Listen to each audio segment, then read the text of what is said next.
Hello and welcome to another See You Next Thursday. We're back again, which is almost normal now. What's this, the second in a row?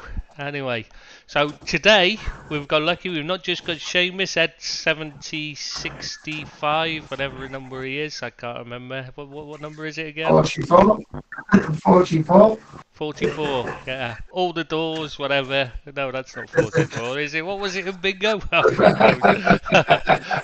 Shows how often I play bingo. Yeah, anyway, yeah, so Seamus we've got, but we've also got the legend himself. Billy's back from his trip to Starter Beer Hall. Butch, how are you, Bill? And how was your Yeah. trip?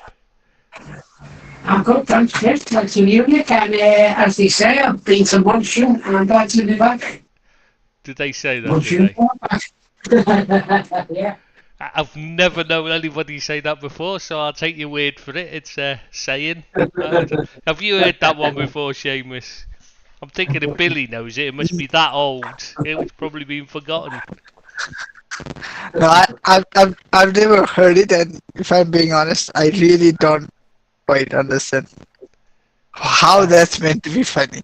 Because My gosh, yeah, Munchen, glad back. I've been to Munchen, I'm glad to be back. There you go. Okay, Can't you my sort of thing. Go on, go on. it goes over but his head. but it's He's kids. They don't understand comedy. That's what it is, Bill. I bet he it's wouldn't Well, even... that's Could yeah. you imagine what he'd be like if he heard Les Dawson playing the piano? He wouldn't know what the joke was. He'd think that was how it was meant to sound, because that's what music sounds like these days, isn't it? Just noise. Ah, sorry, I had to do that once, so it sounded like my dad, because that's what he always used to say to me about mine. It's just noise. No, Dad, it's music. It's just not old people's music. And then, of course, you catch yourself saying it to your kids, and you think, "Oh God, I've turned into me dad." Anyway, sorry. So we'll get going. What are we going to start with? I think there's only one place to start, isn't there? I think. Everton's win at Brighton. Well, I was actually thinking about Liverpool winning 6 out of 6, but there you go. Maybe we'll go with Yeah, that. well, Bill. that's No, okay as no, well. let's start with Everton. Come on, this is the big talking point. The shot there, Everton winning the game, and not just winning, but scoring 5 goals as well. It was absolutely incredible. It was a really good performance by the Blues. I was watching it in an Irish bar in Munich, and very, very glad to see it. How much of it do you think is down to I, like? I'm Because sorry, no, that was the Leicester game. Sorry, I'm getting mixed up. That was the Leicter game I watched. Yeah, I watched that, and they were really good. And the difference that having a striker, which we've missed all year, made was absolutely immense. And all the other lads done well. And McNeil done really well. The Cole played well as well. But the difference when you've got a centre forward who can hold the ball up and you're a threat to the opposition, that's what we've missed all season. Because the ball has just gone up and coming back every time. But also, do you think it helps that the players are finally getting their fitness up? Because obviously, when Dyche first came in, the players weren't fit. He definitely, there was 100%. The players weren't fit under Frank Lampard. They were not training properly. They were not at the level like you'd expect a Premier League team to be at. And like Yes, when he first come in, he's pushing them hard to get their fitness up. So in the first few games, for me, after the initial game where they were on, the high of playing for Dyche rather than, actually playing for the proper manager, you could see, for me, I thought anyway, that every time I watched anything of Everton, they looked just leggy, tired, like they were struggling, because their fitness, obviously, they're trying to get to fitness, so they were struggling a bit. I think now you're actually seeing the benefits of Dyche's fitness training, and they actually look fit and ready to go now. They look very fit against Brighton. They ran the socks off. They actually tied second half. I don't know if you noticed. They had a lot of good chances, Brighton, because we put so much into that first half. I think they were a bit leggy, but the fitness has improved. There's no doubt about it under Dyche. I don't know what Frank was doing with them, but it certainly wasn't getting them fit. And, you know, the difference under Dyche is marked improvement. Really is. So you wouldn't have Frank back then if he was available. No, I certainly wouldn't. Do you know what? I think he's a nice guy. Make a good pundit or something, but as a manager, I think he's absolutely atrocious. I'm not sure how you could say he'd make a good pundit when he clearly knows nothing about football. I think he speaks well. I think he talks about the game well. He just can't produce the goods when he's a manager. I think he's knowledgeable, and I think he's got a good personality. But when it comes down to what he's supposed to do, which was management, I think he's a very poor manager. Very poor. And it's shown at Chelsea. He couldn't do it with some of the best players in the Premiership. They don't play. Yeah, but now he's at Chelsea. He's left Everton. How's he getting on? Exactly the same. Hopeless. Yeah. You wouldn't have him at Man United then, Seamus? For what? To replace Ten Hag, because obviously Ten Hag's obviously a flop now. United have fallen now, aren't they? Like, it's all over for Ten Hag. The dream's finished. He's now being shown up, isn't he? And they're completely bottling it, aren't they now? And that's how it works. Because the last result was a bad one, so that means he's a failure, isn't that right? Yeah, and we're bottling it and all, but still we have a game in hand and we're still ahead of Liverpool. Yeah, but I was being facetious. I know you're being a bit tongue-in-cheek and poking fun at people who are suggesting such things. Yeah. And if we do end up, scary thing. No, and if we do end up finishing outside of top 4, then it would not just be a great end to the season by Liverpool, but ultimately it would be bottling it. Yes, that's the thing. We've covered it before as well. If either of Newcastle or Manchester United end up outside of top 4 from here on in, it would still be a bottle job from us. Yeah, but come on. But to be fair, Frank Lampard, yeah. At the start of the season, Frank Lampard and Erik ten Hag. No, replacing Erik ten Hag as a Manchester United manager. Lampard would be just the same as Ten Hag replacing Frank Lampard as the Chelsea midfielder. Yeah, exactly. But like, I was just gonna say, they're not even in the same level. Like there are too many levels. Yeah, but you know what I was like, I stumbled upon a video saying, is Lampard a worse manager than Ole Gunnar Solskjaer? That's the level he's compared at. Oh, come on! Yeah. I think he is worse. I think he's worse. Yeah, I really do. Yeah. I don't think he's got a clue. I really don't. No. It's proved what happened at Everton and what's happening at Chelsea now. That I don't think he can manage a club that's of such a high highest standards, Premier League. I think he's a League 1, League 2 manager, or should be. I'm not and Ernest Coleman, I'm not even sure he's go that into the top side. I don't think You could be right. I wouldn't have him if I had a kids team to coach. I wouldn't get him in as a coach. Might get him in to give a chat to him about what it took to make it as a player, but I wouldn't want him to coach them because I'd be scared of what he would teach them. And I know he worked hard on his game himself, but he wasn't. But he's obviously clearly doesn't understand how to coach people to play like he did. No. Anyway, so back to Everton.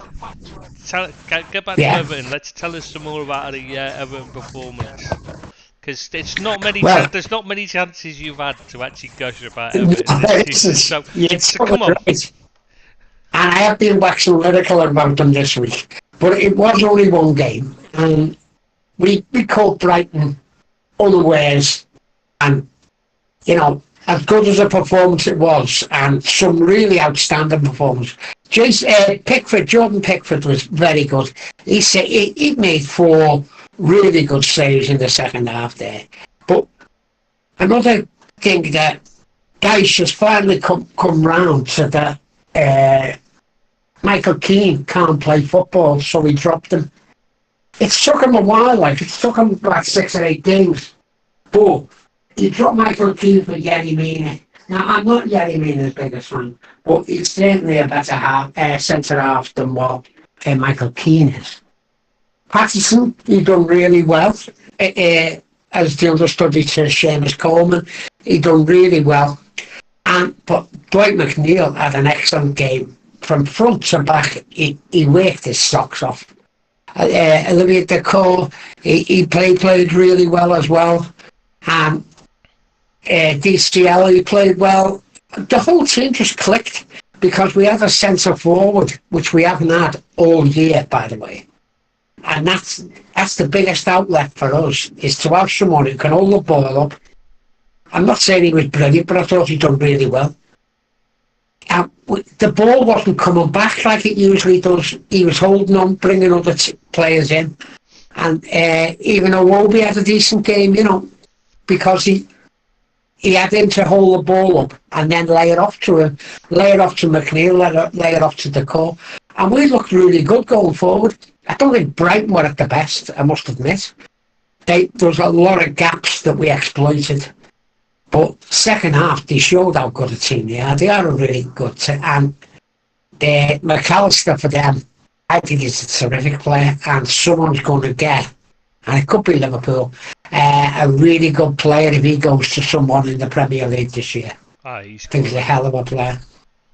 He is a hell of a player, Tris, yeah. Yeah. I don't think he'll be coming to Everton, but there you go. Who is a hell of a player? McAllister. Did you miss him? Yeah, Billy said, but you're not listening to who Billy said. God, he just listened to you. No. For once, it wasn't my fault. It's the internet. It's of course. Not. No, it's all right. Okay. Yeah, it's never your fault. Kids. Yeah, but Everton did play really well. Did you watch the game, Tris? Did you watch the Everton game? I've seen the highlights, but that's all because it's really difficult. Like I was explaining to you, I've still not found where streams the Premier League. Right, yeah, you did say that. Yeah. And I've watched the Liverpool games is about because you just sign up to Liverpool FC TV, but I'm not signing up to freaking everybody's TV station, so I can watch it back afterwards. So yeah, I've got to figure that out next. IPTV sorted. Unfortunately, yeah. So I've only seen Decour scored after about 25 seconds or something, wasn't it? Yeah, it's 85, yeah, but he scored 2 really good goals, actually. And Dwight McNeil's 2 really good finishes. It was like Jeff Hurst in the World Cup, his last one, right in that top corner from a difficult angle. And he done really well. But their goalkeeper's poor, and I think they're going to have to get a new keeper for next season. If he's the first choice, who's that keeper? He was very poor. Begins with a P, I can't think of his name. Poor. Jason Steele. Jason Steele. Yeah, I was going to say it wasn't their first choice keeper that was playing. That's why I couldn't remember it. No. Shit, X-Men. No, but Chris, awful keeper. Yeah, but that's the thing. Like, I was also thinking Sanchez is the keeper, but turns out Deserve has been playing Jason Steele in the Premier League for a few weeks now. Yeah. All right. Yeah, Sanchez was awful, but then according to Rob, so we got dropped, and yeah, Steele's no better though. Steele is a terrible keeper. I can't believe he's at a top flight club. He was awful in Championship level. Yeah. Terrible keeper. Oh, Christ, they may as well employ me. And I'm only 5'8", whatever.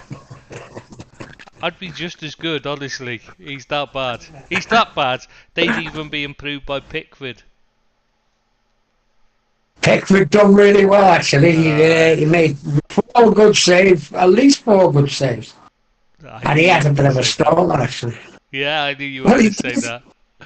He's certainly better than De Gea, isn't he? You've got to finally come round to it now and say he is a better keeper than David De Gea. No chance. He is, Honestly, he is. De Gea's, he's lost the plot for me there. See the goal he let in the weekend, that's just that sound of a really bad keeper. Okay, full disclosure, I didn't watch a game against Øster. No. Yeah. I haven't even watched the highlights. So I don't exactly know what did the Gea do that bad.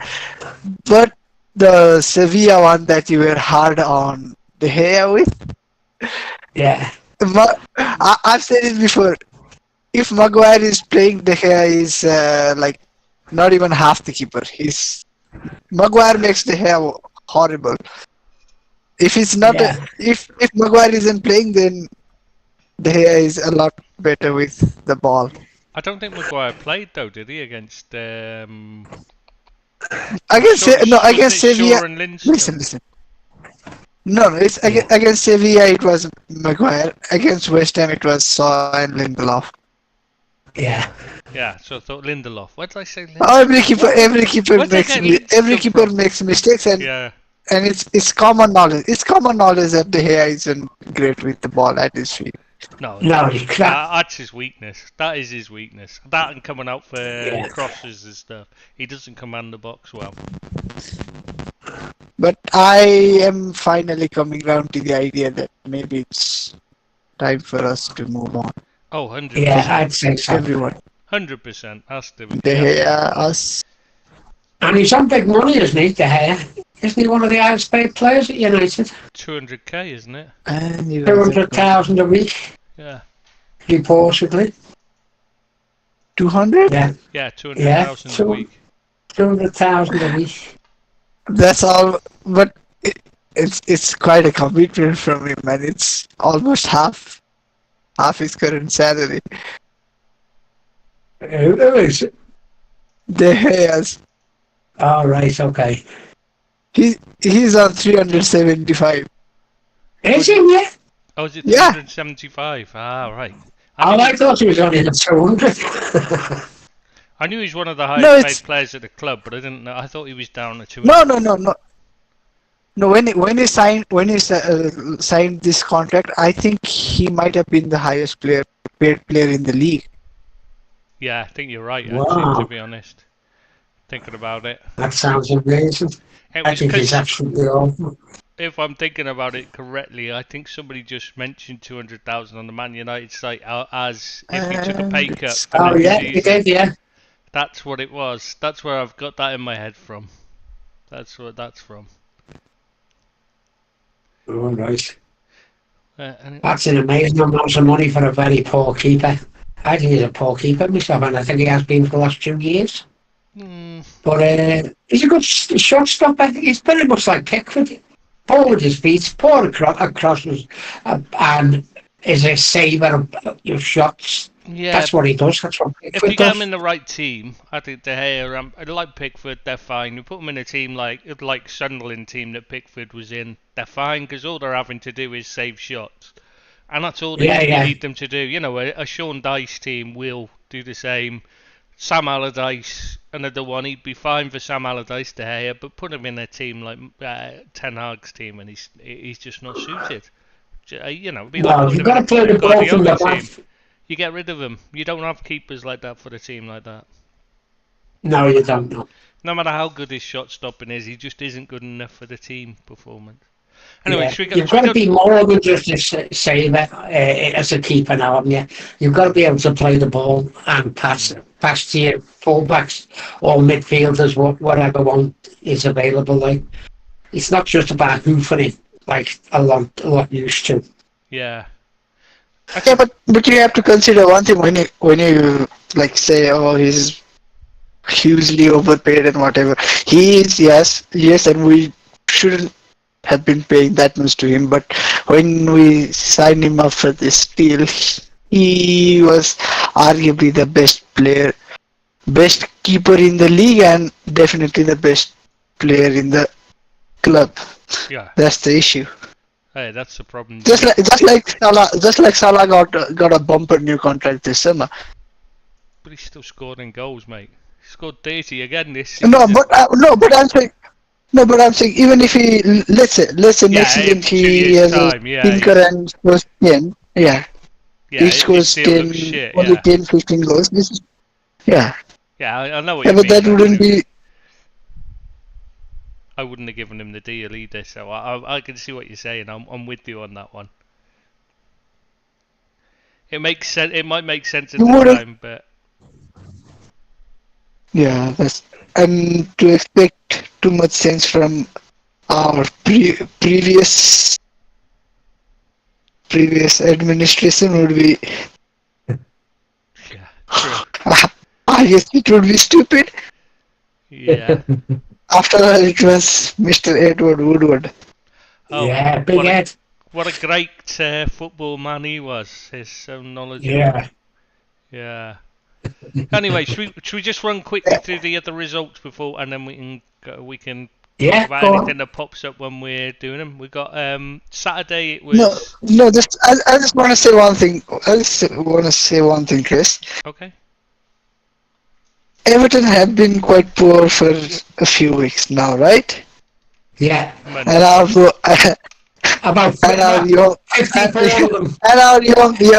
our young whippersnapper Billy has been able. They win a match 5-0, and hey ho, Billy is back. I know exactly. How convenient! That was a coincidence. That was a coincidence.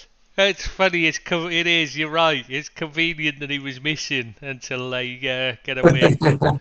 Fair weather fans, mate. Fair weather fans. These Evertonians, it's what you expect of them. They go into hiding when it's like they've been in hiding since the 1980s. The Everton fans. Last time it was like watching Brazil at the weekend. I'll tell you, it was like watching Brazil. The last time they were around was 1995, wasn't it? Very good anyway. Go on, Tress, give us the other scores. Like watching Brazil. It was like watching Brazil. You mean a really poor Brazil under Tite? Right, anyway, so we start Saturday. The first game was Chelsea winning against Bournemouth 3-1 at Bournemouth, which is it's a bit of a shock result the way they'd been playing. It's actually a good result because they've been playing quite well, Bournemouth. They've been getting results, and that's what you've got to do when you're down there. And they've been quite impressive, actually. Billings has done really well for them. I've never rated him really, but he's doing really well for Bournemouth. And, they've been fighting tooth and nail, and good luck to them. I think they will survive, and they've done enough to survive. I think it's a shock result that was really because they looked to have an easy win there. Maybe they took it. Yeah. To be honest, I think the problem was that they're already safe, and they knew they were safe at that point, and they're very possibly. On the beach. I think they're on the beach now. Yeah. Yeah, so we'll move on to the next game, Man City Leeds. Obviously, Man City won. As we were both saying earlier, kind of it's hard to have any sympathy with Leeds anymore now they've hired Sam Allardyce. It's kind of automatic to just think, God, I hope they go down, and that fat prick loses a touch of his arrogance. Stop telling everyone how great he is. Yeah, but remember, if he's as good as Klopp and Pep, like he claims, he could keep them up. Yeah, there's nobody because he is as good as them. Well, he said there's nobody ahead of him in football terms. So. Nice, yeah. Yeah, I mean, literally, Pep, Klopp, Guardiola, etc. Doesn't matter who you're talking about. He's better. He's up there with them all, isn't he? He must be, yeah. He'll have to be if he keeps them up. I mean, it's not really a miracle when you consider where they were when he took over. They were above him, so it's not like he's. To be fair, it's not like he's taking. It reminds me of that Harry Redknapp when he took over QPR and he claims to have saved them. And he earned himself a huge bonus for saving them. But they were outside the relegation zone when he took over. So, it wasn't really saving. Sam is apparently getting 2.75 million if he keeps them up. Oh. Which is an amazing for 4 games. Yes. In 4 games, that's not bad money, is it? If he keeps them up. That's nearly as much as Sheamus earns. No, not quite the catwalk on the catwalk. Yeah. Yeah, need to. It's that kind of money. That's why he wasn't tempted to take the job. You see, they just couldn't pay him enough. Yeah. Yeah, it's too little. It's too little. Yeah. Not tempting enough for me. Yeah, you wouldn't take the pay cut. You have to think it after all it's Leeds, and I'm a Manchester United supporter. And Sammy Lee was on jury duty, so he couldn't attend the last game. But I believe he's back for this weekend. Oh, is he back? Is he back with? Cause he The only reason he never wasn't there because he was on jury duty. Yeah, I know. Allardyce was complaining about what a bad decision that was by the judge to not let him go. I mean, for fuck's sake. Oh, fucking hell. Oh, Jesus. Allardyce just so up his own arse. And he thinks he's, Yes, he thinks it's more important than jury duty, which is like one of the most important things you can do, really, in my opinion. Yeah, but to give some credit to Leeds, I tuned in maybe in the second half, late first half or second half, and there was for 5 odd minutes you were like, hang on a minute. When you missed the penalty or conceded, it's like, hang on a minute. Is LRTC gonna do the thing now? Yeah, but did anybody, because all the Leeds fans think Haaland was deliberately trying not to score against them in that match. No, come on. I just think, oh my god, how stupid how much of a deluded fool must you be to think that Haaland gives a shit about your team one way or the other.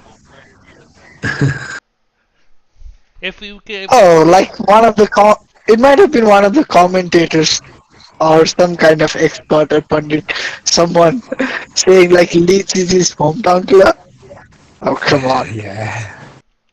I know. Go on, Tris. We've done Leeds.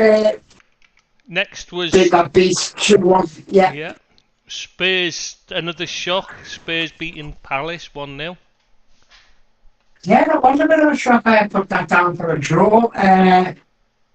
I thought Palace would get a draw against them because they're poor. Although they had a good result before against Liverpool. They only got 3-4-3. But they come back really well against Liverpool. But apparently they were better against Palace. They didn't come back well. Seen that there. They didn't come back well. Liverpool just threw it away, mate. Honestly, they could have been 12-0 down. It's just Liverpool were just. Yeah, my brother was at the game and he said they should have been 7-0 up at least in the first half. Oh, they strolled it, and then it's one of those but games. They got it back to 3-0, didn't they? They got it back to 3-0. So yeah, but fighting spirit's then. Well, I'm not so sure it's fighting spirit as much as Liverpool just was so bad defensively, and they are really bad. I know we've had a couple of clean sheets, but defensively it's scary. Yeah. They're shockingly bad Liverpool defence. I don't know how Van Dijk is getting away with it at the moment, but yeah. Anyway, that's what we. Spurs, yeah. I mean, that for me it was a real shock because Palace obviously look better under Hodgson. They look more up for it again. And Spurs, they just to be fair, no proper manager and that, it's a bit of a mess there. So yeah, and obviously Paratici going, but that Stellini and Paratici going will help them because those two they're just awful. How they got jobs there, I've no idea. Obviously, we'll talk more about Paratici later. They've got to have a big shake-up, haven't they, next season? Tottenham.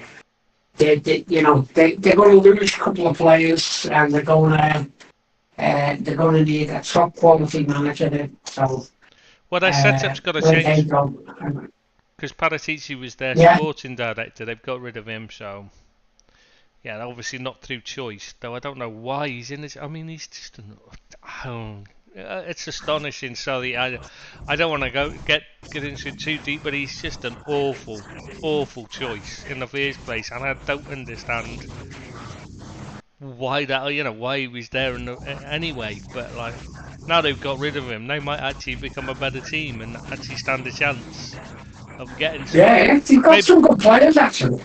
You've got some good players. Yeah, obviously they'll probably lose Harry Kane in the summer, but the money might bring him in. They might be able to improve them. But yeah, very possible. What other scores were in the test? Any other scores we got? Yes, sorry, Wolves against Villa. Wolves beating Villa. I don't know. I'd say that's a shock because how well Villa have been playing. But Wolves are a good side. They struggle to get going under Lopetegui, and sometimes he makes some strange choices, and they have bad results. They get blips, but when he puts out the best team at home, they tend to do well. They'll be safe now, I think. Wolves, I don't think they're even in the shake-up for relegation, are they? 40 points they did on. I think they're okay. Yeah, Wolves are safe. I can't see the three at the bottom getting out of it, to be honest. I think they're going to struggle to get another win between 3 points. I think 32 you might even be safe on that in the end. Yeah, you could be right, Church, yeah. So anyway, final game on Saturday was Liverpool against Brentford. Like I said, Liverpool's still not looking good defensively despite winning and keeping a clean sheet. But it's Trent Alexander-Arnold's looking outstanding in his new role. I'm still not convinced by it, I've got to be honest. I don't like this half and half thing. I just think it's an accident waiting to happen. Causes, I'm with Mendilibar, who's now managing Sevilla, who's taken them. You complicate things. You're just asking for a problem.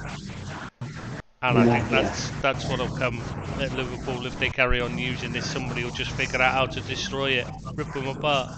Anyway, so yeah, but 6-6, you can't really complain at the moment. They're doing well. Just got to keep it going. Yeah.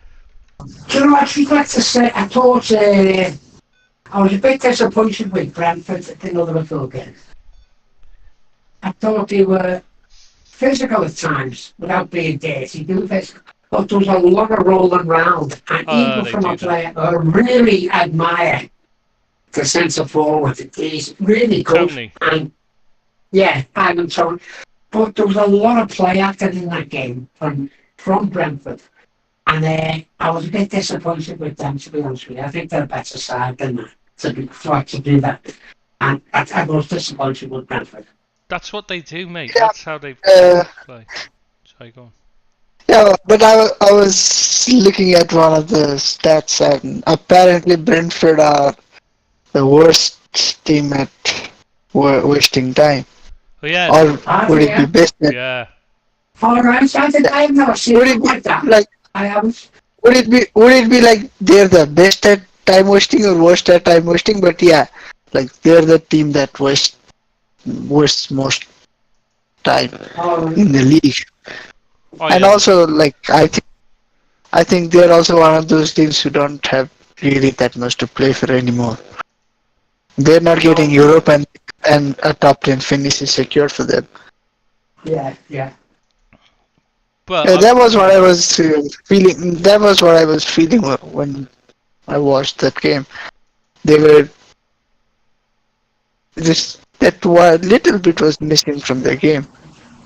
I just feel that Thomas Frank's getting highly regarded, but I think he's there because of the way they play. The way they play, I wouldn't want him near the club because they look horrible. They're horrible to play. They are a horrible team. I don't enjoy watching them. They've gone from they were a breath of fresh air at first, but now they're horrible. Yeah, that's what I was going to say. That's how they play. That's why I was disappointed in them.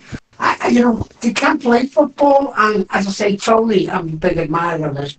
I thought they were a little bit over physical, but there was a lot of diving and a lot of simulation, and I didn't like that. And I don't think they are what I've seen of them, I didn't think they were as bad as that, but obviously they are. Oh, they're horrible, mate. Really, it's a shame because you want a team like that have done punching above their weight. You want to you want to like them, but I can't. I watch them every time, and I just feel like you're just cheating bastards. You know what I mean? It's a bit like Arsenal under Arteta. You're watching them, and you just think, you go from wanting them to do well because you want them to win rather than City. Obviously, being a Liverpool fan, I'd rather them win the league than City. But like every time I watch them, I just think I hope they lose because you just end up by the 90th minute, you're just thinking you're cheating bastards. I hope you lose. They're just unlikable. And Brentford are the same for me. They got a good result Newcastle, didn't they? Yeah, that's Arsenal. The next one is Sunday's match. Yeah. Now we're on to. Newcastle got beat by Arsenal 2-0. Yeah. Good performance by Arsenal, I thought. I really did. I thought they done well. Defending starts off great, but they grew into the game and they deservedly won. Newcastle were a bit. Don't know whether it's a bit leggy or a bit wasteful, but I don't know whether their season's going to hinge on the Champions League qualification. Yeah, I think I think this is a season earlier than they expected it. So even if they don't quite, it's going to feel disappointing just because they had it in their hands, rather than it being a disappointing season. I think if they don't make it. Yeah. Does that make sense? Yeah, I know what you're saying, yeah, exactly. Yeah, it's one of those, and it's the same with Manchester United who in the next game against West Ham. Yeah. Lost to West Ham. I mean, for them, again, nobody expected them to be in the top four, really. It was hope rather than expectation, I think is what you'd say about Manchester United this season, wouldn't you say, Seamus?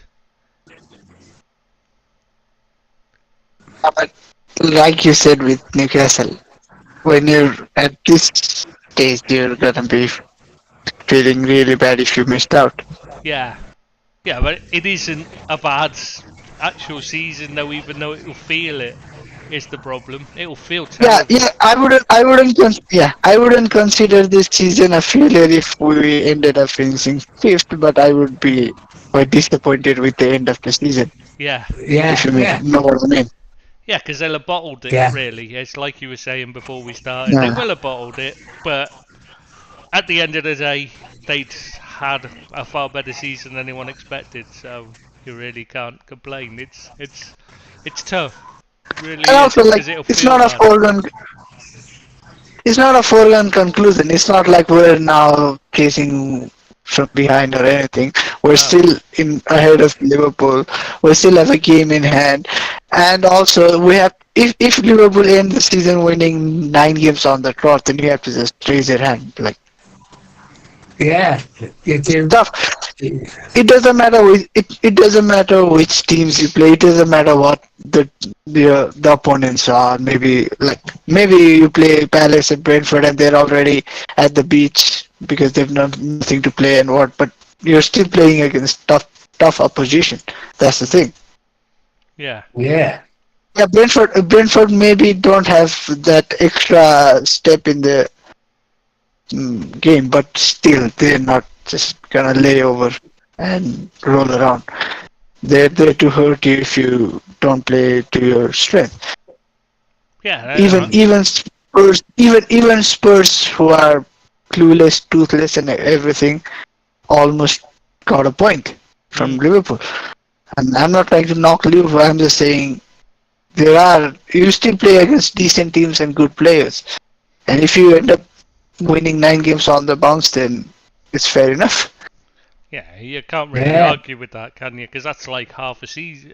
That's like half the teams. I mean, that's quarter of that's quarter of the season, and that's like championship winning form. Yeah, it is. Yeah, and that takes us nicely onto the Fulham game. Oh, it's another Sunday one, was the No, that was the last Sunday one. We're on to Monday now. Yeah. Oh, right. Because we're moving on then to Leicester, who I thought had put up a decent show against a team who are on the beach, which is Fulham. And they were getting beat 4-0 at one stage. And surely Leicester have got to be better than that. Have got to do better than that if they want to stay up. I was very disappointed with, well, happy actually, but I was disappointed for Leicester fans that they didn't show more. To go to Fulham and get, you're 4-0 down just after half time. And I think that's a defining moment for Leicester City. I think they're down. And they've got to show more than that if they want to stay in the Premier League. Yeah, it's a shocking result for them. You're right there. Yeah, I expected them to get at least a draw, possibly a win against the Fulham side who, you were saying before, who were on the beach. They've got nothing to play for. Yet they come out and they absolutely battered them. Dean Smith was speaking of strange choices, we've said a few, but Dean Smith's another one, strange choice. He's not a quick fix manager.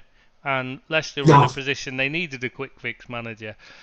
I can understand why Leeds went for Sam Allardyce. Quick fix managers, he's probably him and Roy Hodgson are the two that come to mind. They'll come in and they'll solidify the team. They'll get them hard to beat. That's a quick fix manager.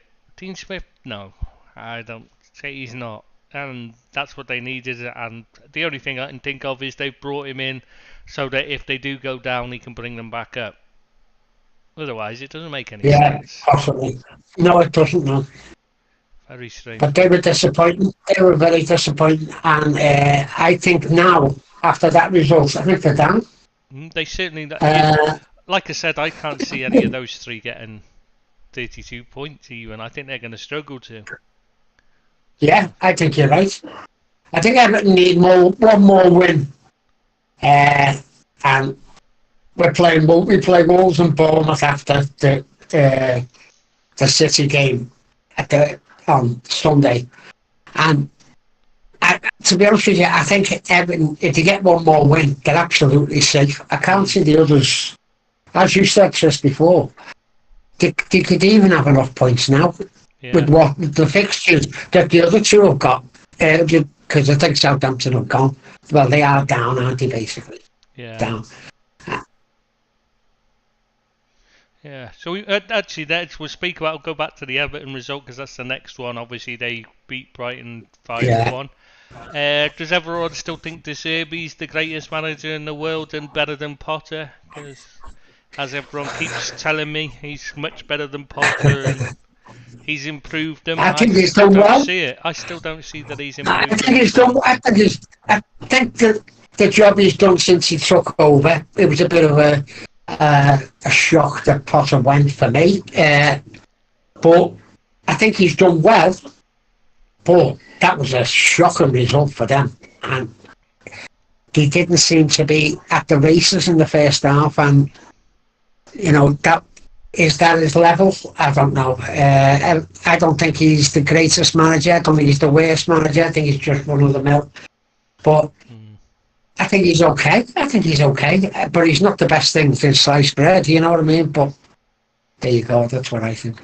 Yeah, I just think he was lucky to take over a team in good form, you know what I mean? It was going well and with some very good players. He took over some very good. Caicedo, and then McAllister in midfield, Ferguson up front. Evan Ferguson that Potter didn't have last season or the season before. Now they've got one. I think that's the main difference. Speaking of which, while we're on Brighton, they've signed this João Pedro. They're signing him for a club record fee, 30 million. The Watford lad.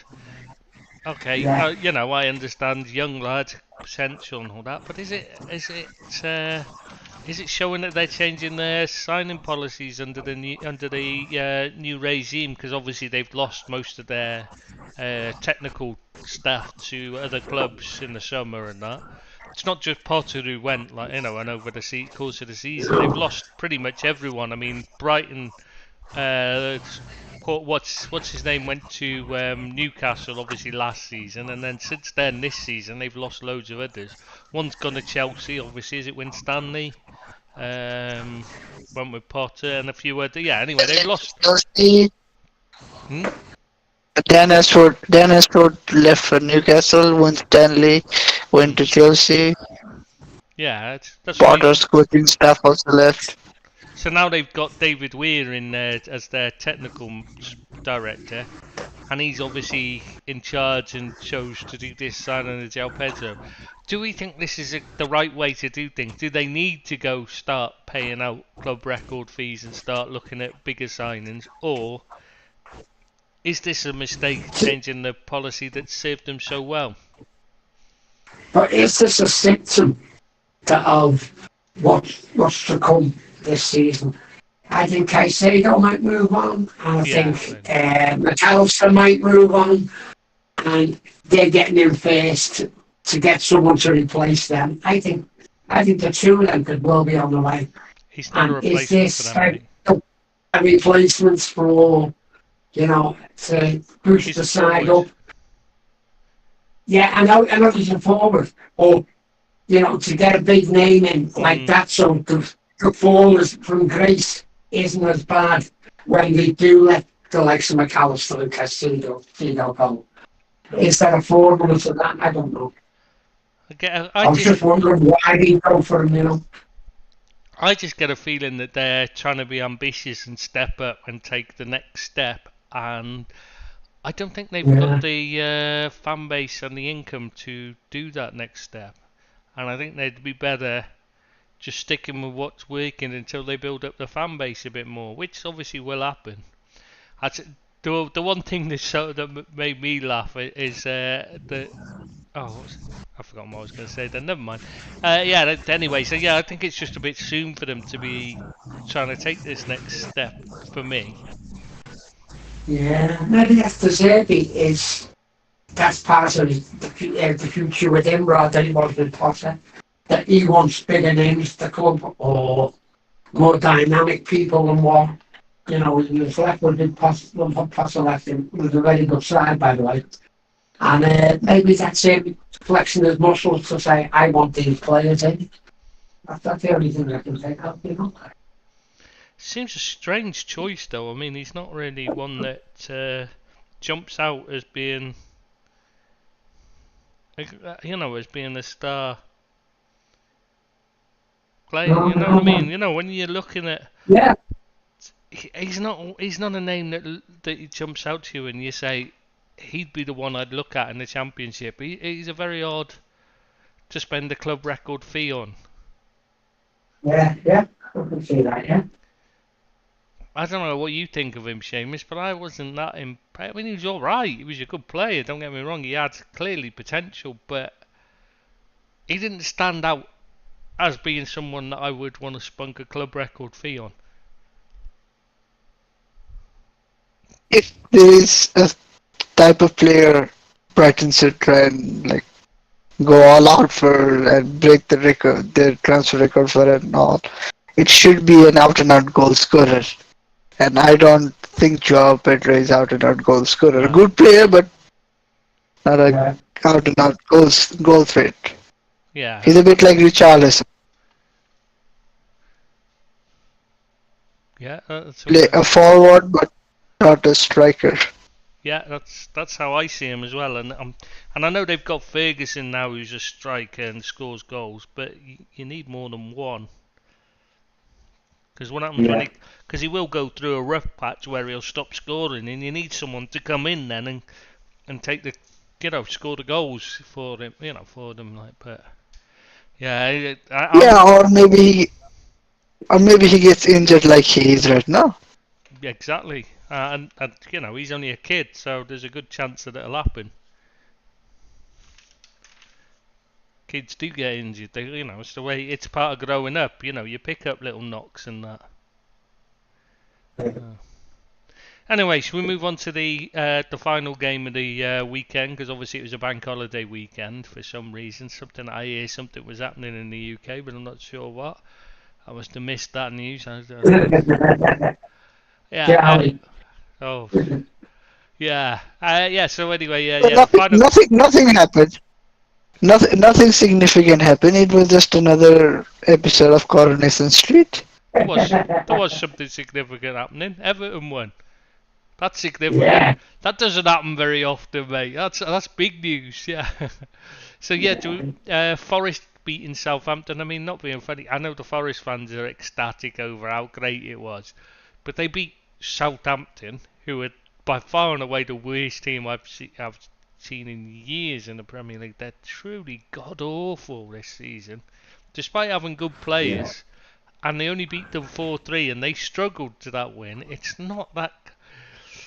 Yeah, I still don't see Forest as being that good. I think they're lucky that there's 3 teams worse than them. Yeah, I go along with that. Same with Everton, to be fair. You're lucky that there's 3 teams that are worse than you rather than you being that great yet. Yeah, absolutely. I couldn't agree more. We're not a good side. We're not a good side. And that's not going to change next year, by the way. Everton's fortunes out in there with FFP.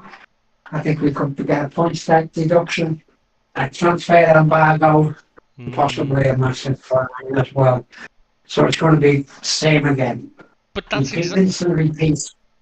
exactly why you needed Sean Dyche in, because if there's any man who can manage on a limited budget and losing his best players out from under him, he's shown already at Burnley that not only can he cope with the team going into bankruptcy basically and having to sell the players to survive, he still managed to get promotion even though he lost all his best players. I think that's astonishing. Yeah, I'm more than happy with Sean Dyche. I'm more than happy with it. I think also the fan bases. It's just that it should have been done before the World Cup, and so we wouldn't be in the position. I think we'd be a couple of points better off, which would probably make us safe now. Yeah. But it was done too late. It was done too late, but we're just lucky to have him at the moment, I'd say. It's been a strange season in terms of managerial sackings and changes, though. There's been a lot of that. There's been a lot of them hanging on, and rather than making the change when it was clearly needed. I mean, the World Cup break gave so many teams the opportunity to reset, and so few of them took it. Instead, just afterwards, they started making the changes when it's like, what are you doing it now for? Why didn't you do it then? And it was clearly needed, like Leeds. I mean, how did Jesse Marsh survive so long? And teams like, and they're all paying for it now. Anyway, should we move on? I think Moyes was lucky as well to still be in a job. Yes, they were in real deep trouble at one point in the season there, and he was very lucky to still be in a job. He got them safe by the looks of it. But did you see they were in a terrible state. Did you see him talking about how they're peaking at the right time? Somebody should explain to him that they need to peak a bit earlier in the season if they're going to actually, not be in relegation trouble again next season. Yeah, absolutely. You don't want your team peaking now. You want them peaking halfway through the season. Oh, yeah, he do. Idiot. He really is so out of touch. Yeah, anyway, I think so as well. I think we should move on to Man City now, because they played on the Tuesday night, drew 1-1 with City. But there's a few things out of that. I mean, I think we have to start with Haaland, I think, and his dad's getting thrown out of the Bernabeu for throwing food at and insulting Madrid fans. Though he claims it was just because they didn't like his celebration. Yeah, they didn't like his celebration because he was throwing food at them and sticking the middle finger up to them. So yes, they didn't like your celebration, mate, because you're an arsehole. I mean, he's a Man City fan. That's the wrong thing to do when you're a guest at someone's stadium. It's a bad state of affairs, isn't it? It's very embarrassing for Haaland, for his dad to do that. I don't know whether he's come out publicly and said that he was wrong. But you don't do that, do you, when you're a visitor at someone else's club? It's a poor state of affairs for me. He's a Man City fan, it's what you expect, isn't it? Both of them are terrible. It is very embarrassing for the lad. It must be said to have your dad do that. Like, it's like, oh, Yeah, I'd say so. especially when you're having a bit of a bad, you weren't having a good night, like anyway. No. Yeah. So and you might end up signing for them at some point, or at least that's your plan, is to sign for them next. It's kind of you really don't want the fans on your back when you do sign, do you? You want them on your side. No. Yeah. Yeah.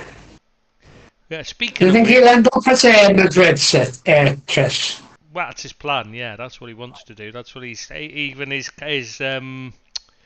agent came out like straight That has it. afterwards. His contract has a clause specifically for that Yeah. purpose. Yeah, exactly. And his agent even came out and said that that's his, that's his desire is to play. Every player wants to play for Real Madrid. Real Madrid. During their career and stuff like that. So yeah, it's 100% that's his plan. Which I just had to go to something about Grealish talking about how professional he is. The lad is, how he doesn't go out and he doesn't drink and he doesn't get into trouble and that. And then Grealish was saying how he could live like that. And it's just like, yeah, that's why you're shit and he's not. That's why you're failing to make anything like as much of your talent as he is, It's like, how stupid must he be not to see it? I mean, most people Yes, are he's doing inspired some by it. scrapes. Most players get inspired. James Milner's attitude at Liverpool inspired the team to, inspired loads of the youngsters and that. And that's why they've been able to step up when it matters so often. And then you look at Man City and they've got Grealish and he's just a dick. And that's what worries me about Mount and Rice, is that they've taken to knocking around with him of late. Right, yeah, I know you said that. And okay, I know somebody was saying on the Liverpool site that but Rice doesn't drink. I think they're missing the point completely. It's not the alcohol so much that's the issue. It's the lifestyle. It's the being up at all hours, being out on the lash with, even if you're not drinking, just being out at that time when you should be recovering from the game. You know what I mean? When you should be resting and sleeping. To allow your body to recover from the match you played the night that day, you know what I mean? That's the kind of thing Grealish is badly affecting him, because he's out on the lash. Even though it's not so much the alcohol itself, it's the nights out that are the problem. Is more than alcohol. You could not drink and it can still affect you by going out. I must say I was surprised to hear that, because I've always seen him as a very staid personality. And I think he's a great player, Rice. Oh, Rice. No, Rice. Yeah. Rice, I've always seen him as a staid, very sensible person. And you told me that he was hanging about with them. But they don't seem his type of persona to hang around with. For me, because I touted him for Liverpool. I think he'd be a great sign for Liverpool. I know you're not happy about the company he's keeping, but I think he'd be a great signing for them. I think he's just what they need, probably to replace Fabinho or whatever. I think he's a cracking player, and but I don't like him. I'm with you on if he is starting to hang around with types that do stay out and do get into bother. That would worry me a bit. It would worry me a bit, I must say. I do rate him as a player. I've said that many times. I think he's a great player, but I don't see the need for Liverpool to buy him now. Bayasic is coming through. That's the kind of signing that just seems to not make sense, to spend all your money on a player like that right now. It's a bit like people keep talking about Liverpool buying right backs. It's like, well, even if Trent does move into midfield, which I think he should do, because you've got two lads there. I mean, you've got Ramsey. And more importantly, Bradley's a much better. And Bradley's an Yeah, yeah. excellent fullback, and I really think he was hard done by being sent out on loan. He's done brilliantly out on loan, but I think he could have been a revelation for Liverpool this season, and I think that was a real mistake to let him out on loan. You couldn't move Trent full time into midfield this season because the midfield was struggling so badly. Put Trent in full time midfield and put him at right back, and I think Liverpool would have looked a different team all season. Do you think that's where Trent will end up in midfield? Well, on a permanent basis. That was where his career was always intended to be. That was what he is. He's a midfielder who's playing at right back. So and now at one point you left him. I know I've always said when he's playing so well, he's been the best he's been the best right back in the world over the last few seasons. It makes no sense to move him. But Liverpool at that time didn't have two good right backs to choose from. So you don't put him in, you don't move him. Why would you move him when you've got no other option? You've got nobody to play at right back who's any good. So you have to leave him at right back, even if he wasn't the best one, because there just wasn't an option. Now Liverpool have got two good options there, and I think there's another young lad as well in the youth team that can play right back who's highly rated. So you start looking at it and thinking it makes no sense to leave him at right back now. You give Bradley a chance to come through. You give Ramsey a chance, and you let him play. And then if you need him at right back, you've still got the option to move him back there if those two are out or they're not performing. You've still got the option to play. I see what you're saying. So yeah, he's got to go inside. I haven't seen much of Bradley or Ramsey, but Bradley. I believe they're good, but it's whether they can step up to the Premiership. I know the other lad, he done well, he got Player of the Year, didn't he? The lad who's on loan, Preston, is he? Preston? That was Bradley. That was Bradley. Yeah, Bradley, yeah. He got Player of the Year, I think, and everything else. Yeah, Player of the Year from fullback. I mean, that takes some doing. Yeah. I don't know enough about him to comment on the field.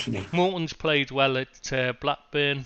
He's played the defensive midfield role again. That kind of makes it seem a bit pointless going and spunking money on Rice when you've got other priorities needed. When you've got Bartic and Morton who both play there, and Clarkson, who's out on loan at Aberdeen, who's played well there. He's usually played at right back as well. Okay, that's weird. Now YouTube is saying we've got -1 viewer. How the fuck can you have -1 viewer? I know we're bad, but are we that bad that we're getting -1? -1, yeah. Yeah. That takes some doing. I think that must be the first time in history you've got less than. How could you have -1? Oh God, I don't know how we've done that. That's because Seamus has gone quiet, I think. Obviously, everyone's sulking because they want to hear his views on it. Yeah. But yeah, I mean, what was we talking about before then? Sorry, I've lost track of it. It's all about Liverpool's strength and depth in the youngsters. Yeah, the thing is, you've got like Doak coming through as well at the right wing. I mean, there's a lot to be hopeful for there. Without what you need to spend on is players where is the gaps where there's not someone coming through, which was central midfield. But if you put Trent in there, suddenly the central midfield doesn't look half as bad. You still probably need one more, I'd say, in there. Definitely.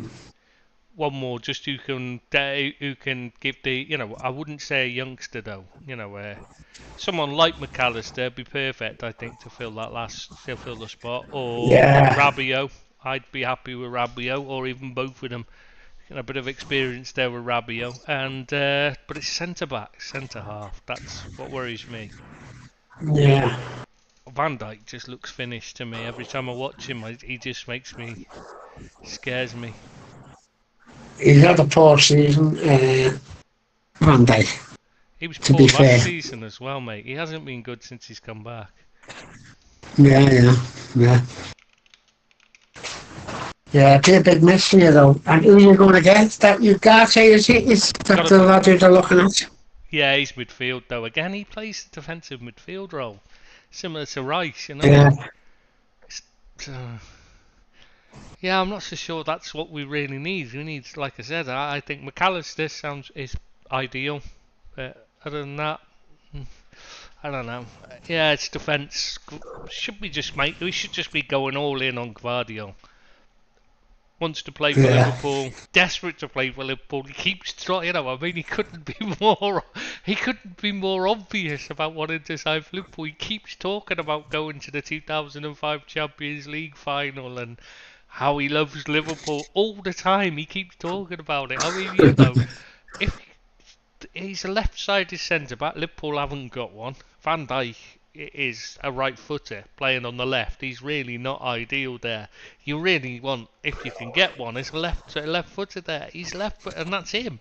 I mean, you know, if you have to break the bank, sometimes it's worth it, isn't it? For the right player. And I think he is. But I don't think it's going to happen. I think he'd be ideal because he could play left back as well. So you got covered in two positions. He's about as perfect as it gets, really. Yeah. I can offer up an alternative for you, Chris. Okay. Go on.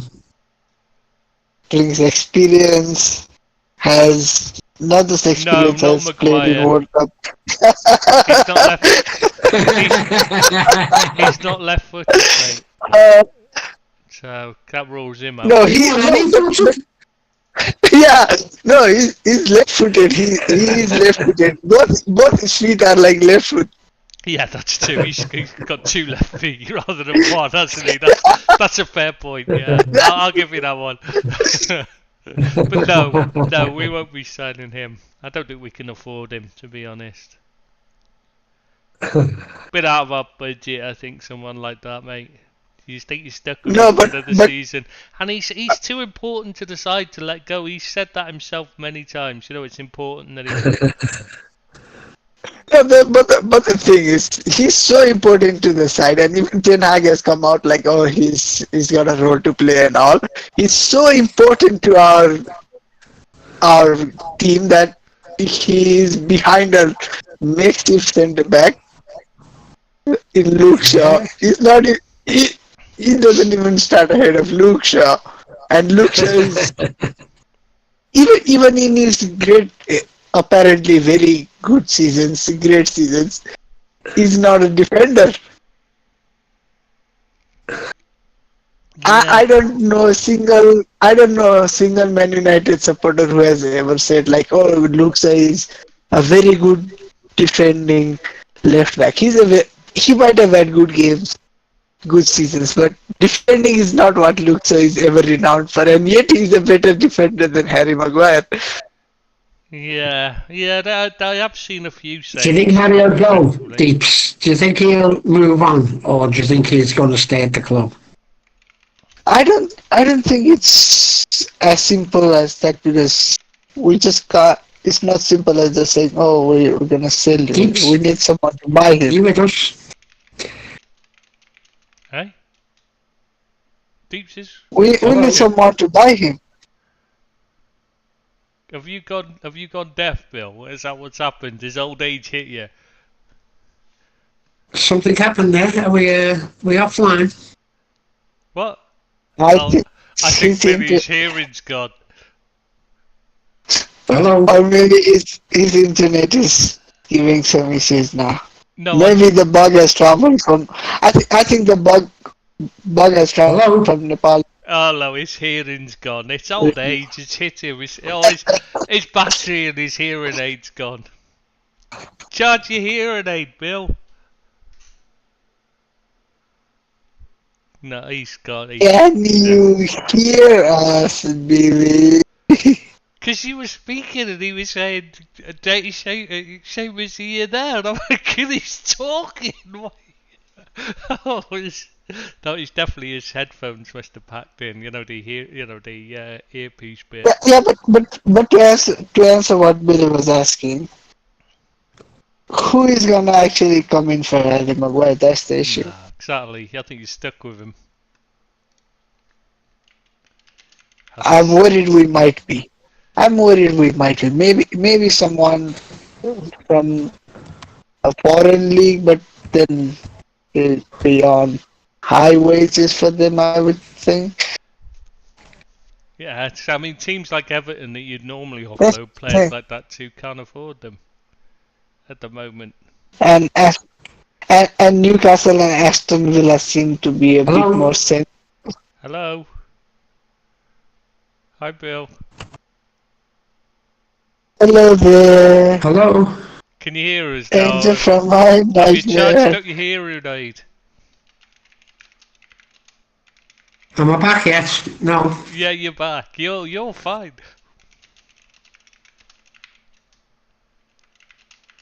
Oh, this is. Oh God. Oh. Hello. Oh God. It reminds me of an old friend of mine. He had years ago. Well, he was a friend of the family rather than mine, as such. Like, you know, he was deaf as a post, but he had. Right, can you still hear me? Yeah. I don't know what's going on there. He had a hearing aid, but he wouldn't switch it on because he said it made things too loud. So he'd be stood 2 inches away from your face and he'd be bellowing at you, like absolutely shouting at you so he could hear himself, and you'd be just stood there I getting really blasted don't know in what's the going face. on. Oh God! I'm telling you, hearing aid needs recharging. Definitely. Bless him. Oh God. Anyway, we'll move on while he's sorting himself out. We'll go on to Juve's I really don't know. Oh, he's still chattering away to himself. Does he realise I we can haven't hear touched him? nothing. Does he realise we can still hear him? It's just him that can't hear us. I don't know. He's talking to his missus, I think, now. I don't think he realises. You're not can hear you now. Hmm? I can hear you now. Can you hear me? Yeah, we can hear you all along. You were chattering Oh, away right. to yourself. You were talking. So you asked Seamus a question, he's answering it, and you were talking over him, going, "Seamus, are you there?" Can you still hear me? Yeah. Because yeah, all it's just that I'm connected to another device and I don't know what it is, but there you go, I'm back now. I'm telling you, charge your hearing aid, mate. I don't need hearing aid. I've got perfect hearing. Oh, it didn't fucking show then, that's for sure. Go on, what No, were you it's not, saying? no, it's not perfect hearing because it's selective. Yeah. I was gonna suggest Maguire to Everton and he didn't want to hear that. Yeah. That's the thing.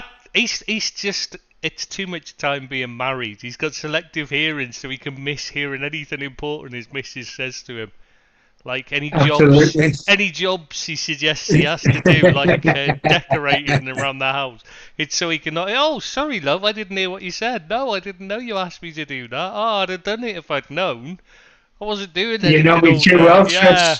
Yeah, I do. Yeah. You do know me too well. Sorry about that, but I'm back now. Will you take it, Billy? Will you take Maguire at Everton? Absolutely not. We've got Michael Keane for that job. We don't need him, Maguire. They are alike, those two. Yeah, very much. Shit. Twins. Yeah, they are. Really bad players. And English. I don't think he'll stay at United. I think Ten Hag will get rid of him next year. I think he might start this season. That was what I was saying. We want to get rid of him. It's clear and obvious, but where to? You can't just put him in a box and ship him away. I think he'll go to somewhere like Crystal Palace. That's where he belongs. Somewhere like Crystal Palace or a Fulham. But somewhere I don't really see any team coming in for him that he would be open to joining. That's the thing. More to the point, I don't see any I think team. How long has he got back? How long has he got on his contract? I think 2 more years, I would guess. Let me check. Yeah, I think it's And because it's Man United, there probably is a 1 year option. it's probably 6 years now, Man United, the way they've been doing contracts lately. I think it was 6 years, and it's been Yeah. 3 years. So it should be 2+1 remaining, I would assume. Just imagine if you were We Chelsea and you get put him 1 on year. a 9-year contract. You could have done like Mudryk. And then renew after 6 months. Yeah. Exactly. Yeah. No one's going to pay his wages, Harvey. That's where the problem is. Who's going to pay? What's the answer on the time or something a week, probably? Or, No, what? or I think 100. It was something like 180, 190, just below 200. But no, that is what I was saying. Like, not many teams can afford him. No. Even if they not easy enough. Not easy good enough. Leicester are going down. Everton don't have any money to spend. Juventus are down in the dumpster, and that's about it. Italian football doesn't have too much money, not just Juventus. That's a good segue. Maybe PSG. We need to talk about that court case because it's been reopened, isn't it? I don't know if you heard it. For those who don't know, the prosecution. They were initially prosecuted. It was the Italian authorities in a court case took them to court about their falsifying accounts and all that. It was actually initially it was the police that took them to court and failed to get a conviction because they didn't have enough evidence. Then the Italian FA continued to investigate and gathered more evidence, and so now the actual criminal case has been reopened. So they could be in real shit. I mean, this is worse than anything, any of the Calciopoli and all that stuff, because it's actual. This is club ending stuff, really. If it was somebody else, as it's Italy, Manchester City and get a top lawyer who can. Oh yeah. Balance the books and drag it on for 2 or 3 years. Yeah, and then you could just claim you pay a fine and then claim you didn't and claim you were found not guilty, even though you were actually found guilty, but it was just most of the charges were time barred from being accepted. But you keep saying, if you keep saying it enough, people will believe it, won't they? Because people really do believe that they were found not guilty. I mean, it's astonishing, and it's astonishing that they're allowed to say they were found not guilty, even though they weren't, and they paid a fine because they were guilty. I mean, how are you allowed to even keep claiming that you were found not guilty? Surely that should be illegal. Surely that's got to be fraud, hasn't it? You think so? Yeah. Well, I mean, the city have there been any more developments? Because I haven't heard nothing. It's all gone very quiet. No, on that front. They'll just drag it out and drag it out and drag it out for years, mate. Years before anything happens, and even then, they're not going to do anything serious, are they? Well, what are they going to do to them? They should. I mean, it should be. I mean, what they've done is massively. That's what they've done. Strip them of the titles and give them to everyone else. I think that'd be great. Plus. Unless you're Spurs, obviously, in which case you're going to be just gutted because it still doesn't help you. But yeah, so and the Juve though, I mean that's a serious trouble they're in now. I mean they've already lost. I mean obviously Paratici's banned for years and like that. There could very well be a few of them going to prison yet. All these. And then all their directors that quit, yeah, they could face serious consequences. But it's Italy. Start looking to get rid of some of the players, Trish. They have to because they're in financial trouble. They're stuffed, mate. They're going to have to clear out. Anyone you take out of Vlahovic the game. is Seamus's favourite. Surely he'd be a good shout for Man United, wouldn't he, Vlahovic? I would take him definitely. But just before we talk about player sales, does it hamper their ability to spend on Moise Kean? You have to look at it that way as well. Well, Yeah, I think the chances are they'll just sell him on, won't they? They'll get a sale on, and then they'll agree that, and then play it and then sell it that way.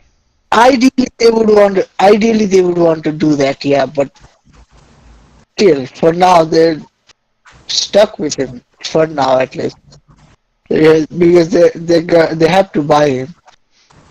Yeah, who's going to take him? I think you know. Yeah. If they want to sell him on, who's gonna take him and for how much? Yeah. And I only bring this up because that's one of the income sources for Everton. Yeah, that's a very good point. You make a very good point. It's not just Everton. I mean, how many other teams are in a similar boat where there's... Yeah. Similarly, I think for example, there's Federico Chiesa. I think his loan gets to permanent this season. I think it's a similar case with Locatelli as well. That loan is also permanent this summer. And these loans also are involved in the issue anyway, or involved in the financial doping they've been doing. Anyway, part of it was the loans they were doing. They were doing deals around loans to falsify the amounts they were paying for signings, full signings. So the loan system really needs to be looked at. It really does, doesn't it?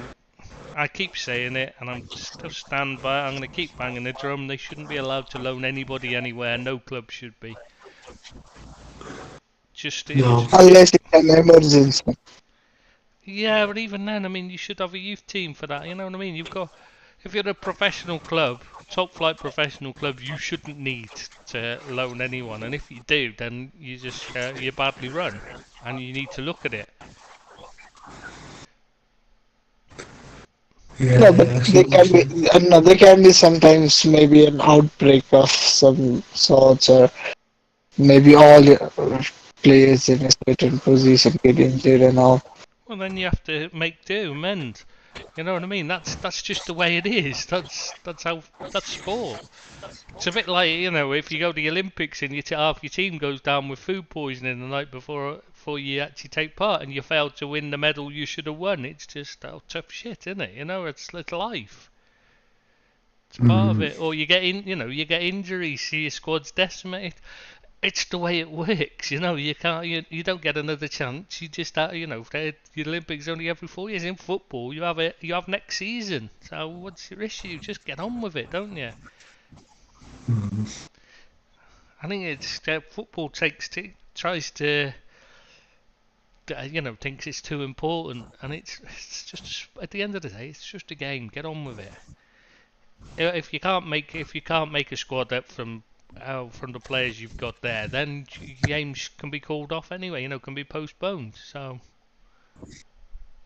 if you haven't got enough players, so what's there? Just don't see the issue. To be honest, I don't see that you should need to loan players at all, ever, except possibly goalkeepers, because they're such a specialist position. I can understand the case can be made for that, but in this day and age, they usually have 3 first-team goalkeepers every club in the top flight, and the youth team keepers as well. So they've probably got 7-8 keepers on their books. I mean, surely one of them could play in the first team at some. And if they can't, but how close is this, Tris? How close is the Juve to actually getting fined and banned from competitions or whatever might happen to them? Is it close? Is it that? I know it's serious, but is it close to them actually coming to court? Well, this is the issue, is because it was just the football authorities taking them. it would have been done before. Probably the chances are it would have been done and dusted by by next season. It would have been all sorted. But now that the court case has been reopened, they might be forced to hold off until the court case has been heard, because that was what they were waiting for in the first place to do their investigation. Is they had to wait until after the court case before they could actually take any action. So the court case finishes. Obviously when it's a legal involvement, you can't actually act. Football authorities can't actually act while there's a legal case pending against someone, which is the issue with things like the Mason Greenwood one. They had to wait, and Man United couldn't act on Mason Greenwood other than just suspending him. They couldn't actually take any action of any kind until the case had been heard. And then we still got -1. How have we managed to get -1 viewer? I don't understand that. We're that good. I tell you what, that is some doing that we've got -1. That's got to be a new record. That's a new record. We're record breakers. We've got to be the first ever YouTube channel to get -1 viewer. How can you? Does that mean everybody in the world has put on a different YouTube channel than us or something? Is that what it means? I don't get it. It means we had one and then we lost them. That'd just make it 0 current viewer. Yeah, you think so? Yeah. Yeah. That's bizarre. We're special. It could be 1 million. Yeah, maybe it's too high an amount and it's got confused. Yeah. Yeah, that's it. That's probably what it is. Yeah, as usual, it's too high and we've just got confused YouTube. They're not used to dealing with such high numbers. No, we've got two concurrent viewers. Well, my the monitoring software they give you says there's 1 and 7 views in total. But it keeps going to -1 and then 0 and then 1 and then -1 and then 0 and I don't know how it's. I don't know. There must be a glitch in it, or maybe it's because people look at it and go, "Oh, Billy's back." Well, yeah, it could be that. Yeah, switch it off quick. We don't want to hear that miserable get. I've started my 5-1 parade anyway, so around the city. Did you have a bus parade in the week? I bet they did today, Monday night. Speaking of, anyway, while we're on the show, I think we should quickly touch on, while we're talking about fans, in Tunisia, they're talking about paying fans who are well behaved, who go to the games, because they're having such a problem with violence there. I mean, it got to such a point that they had a African Champions League match between Esperance, one of their teams, and an Algerian side, and there was a fan there wielding a chainsaw, which is like, we were talking about before, we were saying the only time we've ever heard of someone at a football match with a chainsaw is Portland Timbers, who, like I was saying, they literally slice up every time a goal's scored. They have a log there and a guy with a chainsaw who's the mascot, I believe, isn't he? And he slices one round, the one end of the log off, and the goal scorer gets it after the match. So they, if there's 10 goals scored, they get 10, they hand out 10 of these pieces of log, and it just keeps they keep the same log there apparently until it's all gone. So I don't know how long that is, but Portland Timbers are a proper, well supported football club, to be fair to them. But now Tunisia paying fans to be well behaved, is that really the answer? I wouldn't think so. I'd say ban them until they do behave. But it maybe that's me. Yeah, it does seem a bit odd. Do you think that'll work? I mean, surely if they're well behaved, they don't need paying. Just slap if they don't behave. Every fan should be well behaved, and the ones who aren't, a cause of action should go against them. Exactly. Yeah, would it work on you, Seamus? Would it keep you behaved? You pay me enough money, there aren't many things I wouldn't do. It's just how much. Yeah, if it's more than a fiver, you'll behave, won't you? Hey. No, I get to go to the football match and also get paid. Yeah, I can keep my mouth shut and my hands in my pockets for 90 odd minutes. I hear you did the Miss Whiplash videos for Fiverr and stuff, so. I mean, I know there's not a lot you won't do because I've seen your Pornhub channel. Billy gave me the link, by the way. I'd just like to point out if anyone's wondering. And if you want the link, Billy will send it to you. He's quite happy to do that. But Yeah, I'd advise you to avoid it Billy. unless you've got some bleach for your eyeballs. Did you forward the link to Robbo as well? Oh, he was the first one. He already had it. Rob already had it. Trust me. He was your first subscriber. Rob. We haven't seen Rob for a while, have we? Nice fella, Rob. Yeah, congratulations to him and his missus. Yeah. Yeah, we need to say that. He's pregnant, so we probably won't see. She's pregnant, obviously, not him. Oh, I don't know. Seamus, are you sure? Was it, is it him or her that's pregnant? Because I just know he sent the picture saying they're having a baby. I'm not sure. Seamus, have you been up to no good? Have you got him pregnant? He wishes. Oh, yeah, I wish.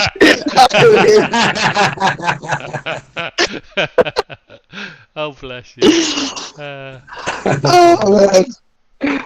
One of these days, someone I know in real life is gonna get hold of this podcast, and I'm gonna have to do a lot of explaining. Yeah.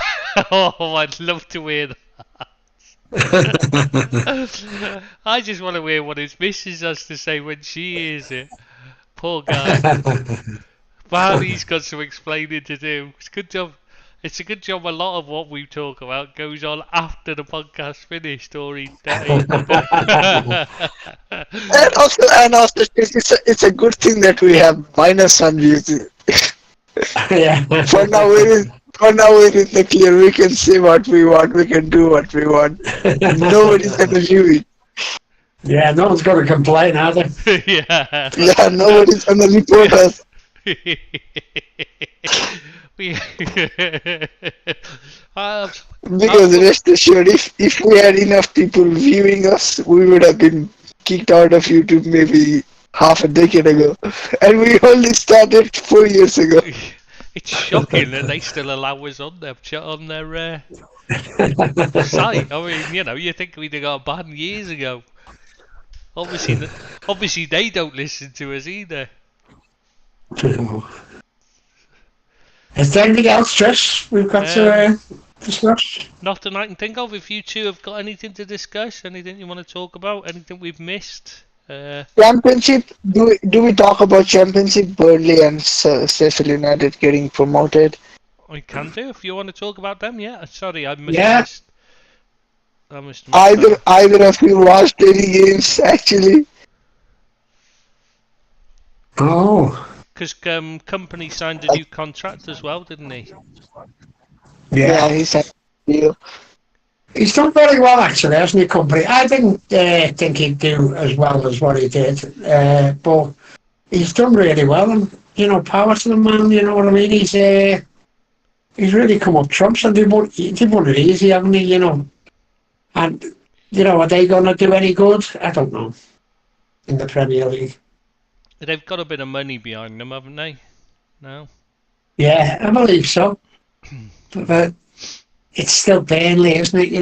And Sheffield United. You wouldn't be surprised if the two of them were in the bottom three next season, would you? I certainly wouldn't, anyway.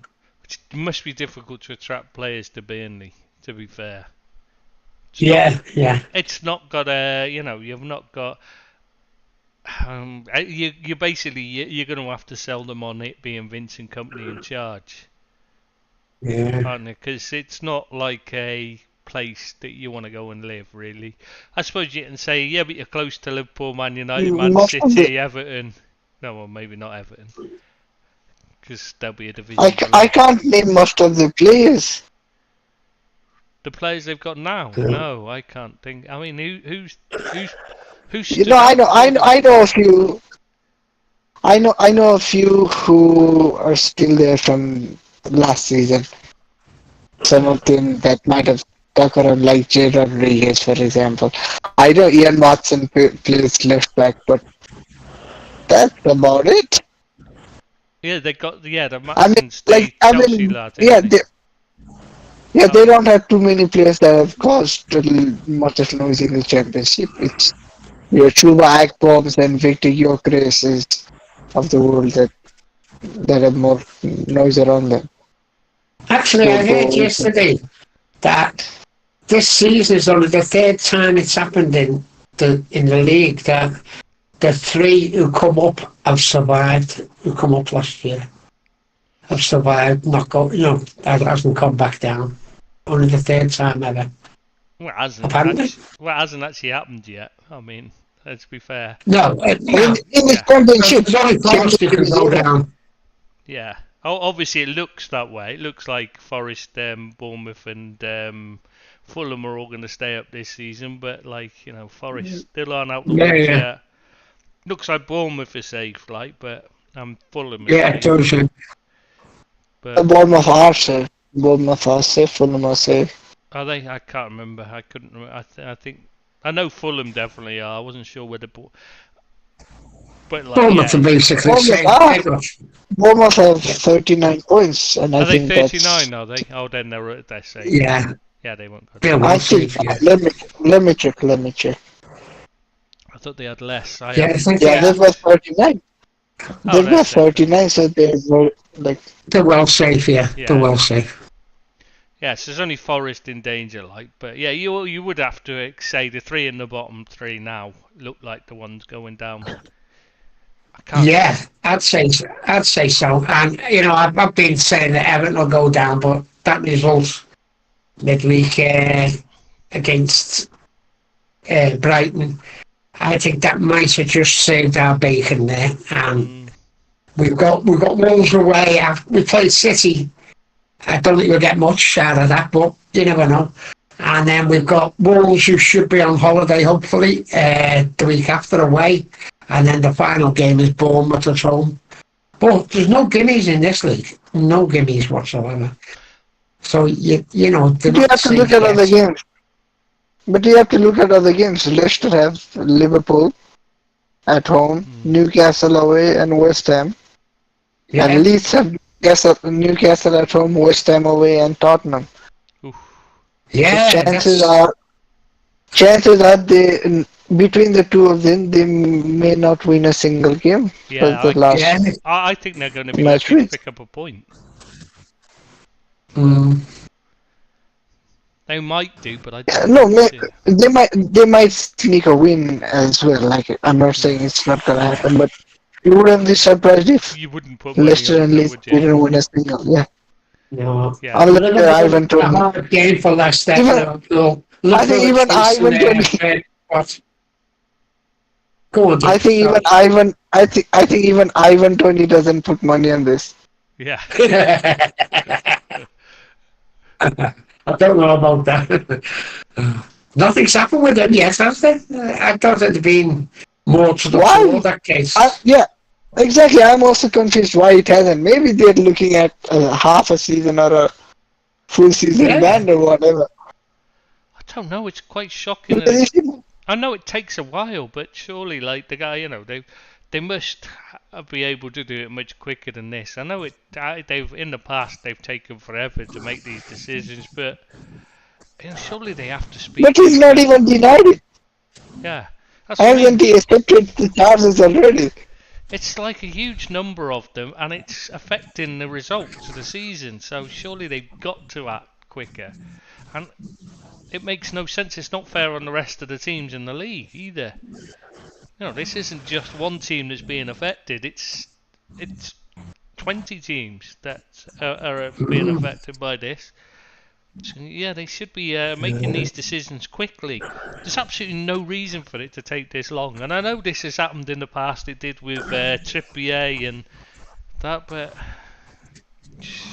One of the lads on the Leeds site was saying there, I hope Everton go down. He said, because why haven't they brought the financial irregularities before now? He said there should be a lawsuit by the teams who go down against Everton, because that there should have been done now for this season rather than carry it on into next season. And he's got points, hasn't he? Yeah, the moment he has got a point. The moment those accounting results were received by the FA about them saying that they'd lost however many tens of millions more than everybody else. In fact, didn't they say their losses to COVID were more than the entire rest of the Premier League put together, and said they'd lost to it. I can't remember that, but yeah, you can see the point though, can't you? It's just that if they found irregularities, why haven't they acted on it? Why has it got to be next season? It's ridiculous. It's not fair on the other teams as well, because it's it's not. City. Same Man City. Yeah. They've got the lawyers in and they're dragging it out, but it's a football thing.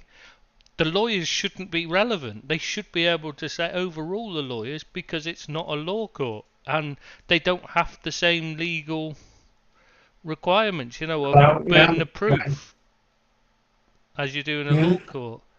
So why is it being allowed to take so long? I don't understand. There must be a precedent somewhere where other teams have got away with it for it to go to next season. Otherwise, Everton, with a 6-point thing, it'd be down, wouldn't they? 6-point deduction or whatever. I don't know what it'd be. But they would be down. But if Everton get a 6-point deduction, what kind of penalty do Man City face? Because what they've done is far worse, and over a much longer period of time. I mean, they should be kicked out of the league altogether. The entire football league as well.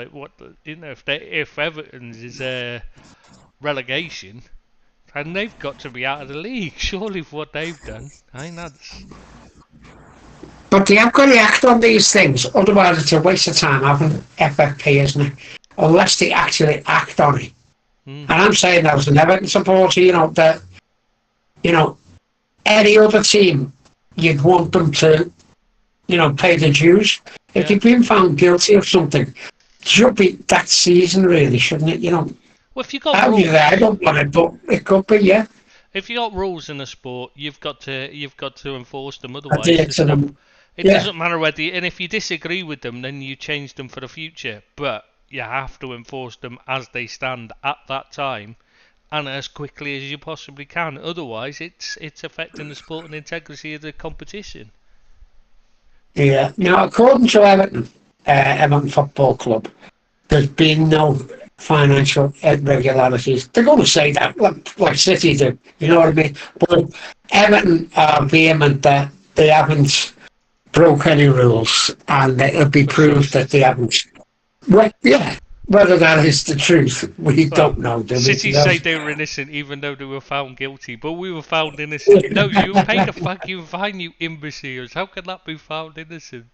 Yeah. Oh, it's so Guardiola said that, actually on telly, that, we've been found innocent. And I was just making my head, they weren't found innocent. No. You were found guilty but paid the fine. Yeah. Not just for paid a fine, but you took you paid a fine because there was you only had to pay a fine because the other time barred was the issue.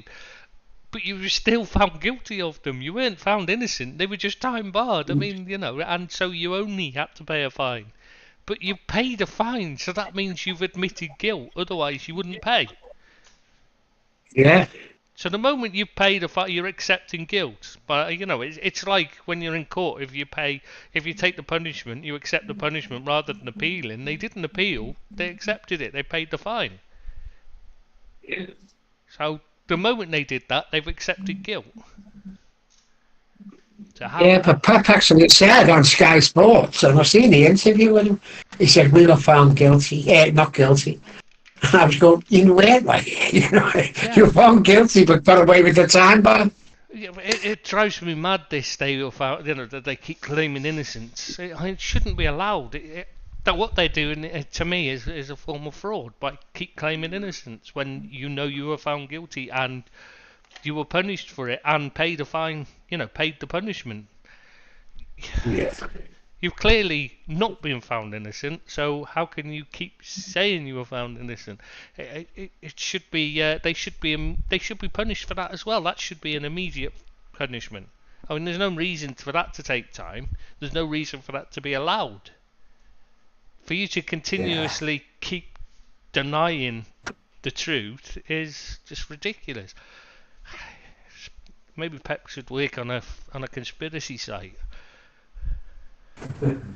That's how they work in it, just deny the truth. Yeah, the Earth's flat. Must be because water's flat or some other stupid story. None of it actually any truth to it. It's just like people who don't understand basic science don't realise. The flat Earth society, yeah. Yeah, well, the Earth's only been around 30,000 years, according to some of them. It's like, oh, God's sake. You just give up sometimes. You just give up the will to breathe with some of these stupid things. Some of it, there is some conspiracy. Men didn't want to get in the room. They didn't. It was all done in the studio in Nevada. Yeah. Well, I mean, there is certain evidence to actually suggest that there is question marks over it. That kind of thing, I can understand why people question that, because there is question marks over it, and it's there's no way of proving one way or the other. To be honest, it's one of those things that it's impossible to prove. Did you go there? Well, unless you go there yourself to have a look, you can't really prove to someone else unless you take them there to have a look at what they found. Look at it there. There's a lot of things because they were given out. NASA actually gave out what they claimed were moon rocks to countries like Holland and stuff like that.